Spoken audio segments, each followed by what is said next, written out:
वहीं पूर्वांचल से बड़ी खबर बता दें, जहां यूपी एटीएस की बड़ी कार्रवाई देखने को मिली है। नक्सली गतिविधियों का पर्दाफाश हुआ है। संगठन के 5 सदस्य गिरफ्तार किए गए हैं।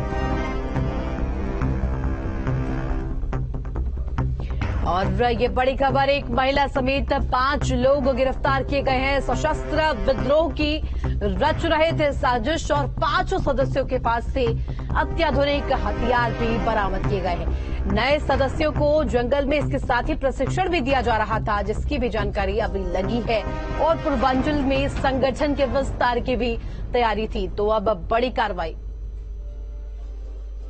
तो जिस तरीके से ये अब एक्शन लिया गया है, एटीएस की बड़ी कार्रवाई के तौर पर इसे माना जा रहा है। पूर्वांचल में संगठन के विस्तार की तैयारी थी और ये भी बात सामने आई है कि जंगल में भी नए सदस्यों को प्रशिक्षण दिया जा रहा था। इस पूरे मामले में जब एटीएस ने बड़ी कार्रवाई की है, तो ये भी जानकारी मिल पाई कि तमाम लोगों के पास अत्याधुनिक हथियार भी मौजूद थे, जिन्हें बरामद किया गया है। 5 सदस्यों को गिरफ्तार इस दौरान किया गया है। 5 लोगों की गिरफ्तारी हुई है। सशस्त्र विद्रोह के रच रहे थे साजिश और 5 सदस्यों के पास से आधुनिक हथियार बरामद किए गए हैं। 9 सदस्यों की जंगल में प्रशिक्षण चल रही थी और पूर्वांचल में संगठन के विस्तार की तैयारी थी।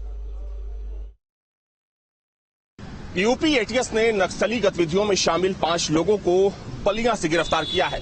ये सभी लोग सीपीआई माओ के सदस्य बताए जा रहे हैं और इन पर आरोप ये है कि ये सरकार के खिलाफ एक बड़ी साजिश रच रहे थे। हालांकि जिन लोगों को गिरफ्तार किया गया है उसमें एक महिला भी शामिल है। इनके पास से यूपी एटीएस को तमाम नक्सली जो दस्तावेज हैं वो बरामद हुए हैं और साथ में ऐसे जो हथियार हैं जो नक्सली इस्तेमाल किया करते थे उसकी भी बरामदगी हुई है। हालांकि देखा जाए तो इससे पहले जब नक्सली गतिविधियां बिहार में चरम पर थी, तो कहीं ना कहीं जो बिहार से सटे जो यूपी के जिले थे, जिसमें अगर हम चंदौली की बात करें, गाजीपुर हुआ या फिर बलिया, यहां पर भी कहीं ना कहीं जो नक्सली गतिविधियां थी वो संचालित हुआ करती थी। हालांकि पिछले काफी समय से नक्सली गतिविधियों के संचालित होने के बारे में कोई सूचना नहीं थी, लेकिन जिस तरीके से यूपी एटीएस ने बलिया से 5 लोगों को गिरफ्तार किया है, उसके बाद इस बात की भी चर्चा है कि क्या एक बार फिर से नक्सली गतिविधियां सर उठा रही हैं। हालांकि अब इन तमाम लोगों से यूपी एटीएस की पूछताछ हो रही है और यूपी एटीएस ये जानने की कोशिश में है कि आखिर इनका मकसद क्या था और इनके संपर्क में